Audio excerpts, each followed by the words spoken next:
This is Aunt Mo. I'm back. Thank God for another day.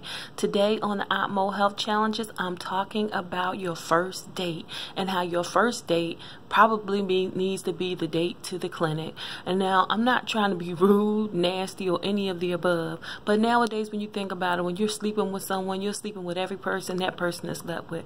We've all made mistakes and we've all done crazy stuff at some point in time in our lives.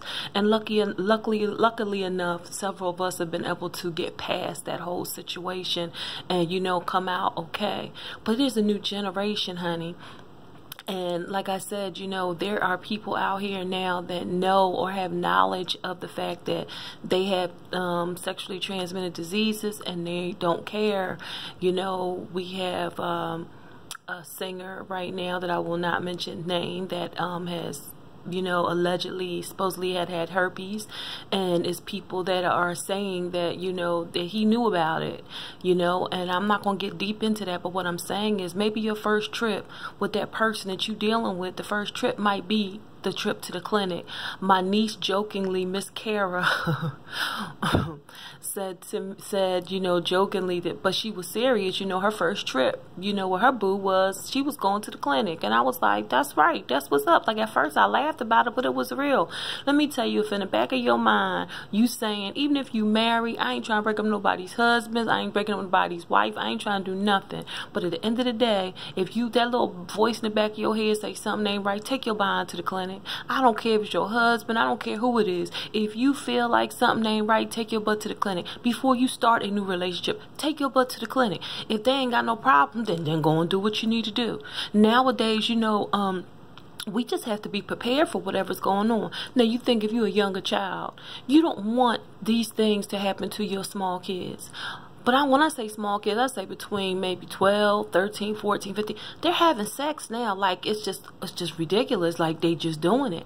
And one of the things that we have to be mindful of as parents, grandparents, we got to teach this younger generation, honey. There is stuff that you can get on you that bleach ain't going to take off.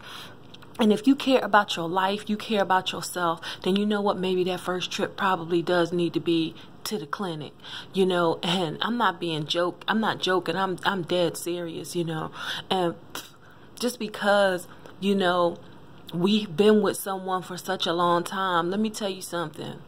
A woman's intuition, even a man's intuition, sometimes can tell you, hey, something is wrong. Maybe you need to just go ahead and make that trip and call it a damn day. Because I'm telling you, girls and ladies and gentlemen, this is nothing to be playing around with. And like I said, let's think about herpes. Now we won't even talk about HIV, let's talk about herpes. Someone can have oral sex with you and have something in their mouth and put it on you, and you screwed up for the rest of your life with that.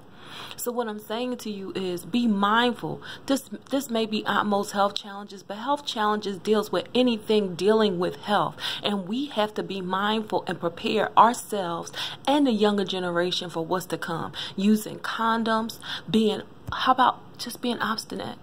Don't have sex at all. Until you get that right one. It might seem like the end of the world, but at the end of the day, would you rather be with somebody just to get a good feeling and then have to deal with consequences? Make sure whoever you decide you're going to be with, that person is just with you. And if he's not or she's not, then move on. I love you guys. This is Aunt Mo Health Challenges, and we will touch on this subject again. I love you. Make that first trip to the clinic. I promise you, you'll be glad you did. Have a good day. Love you guys. Bye-bye.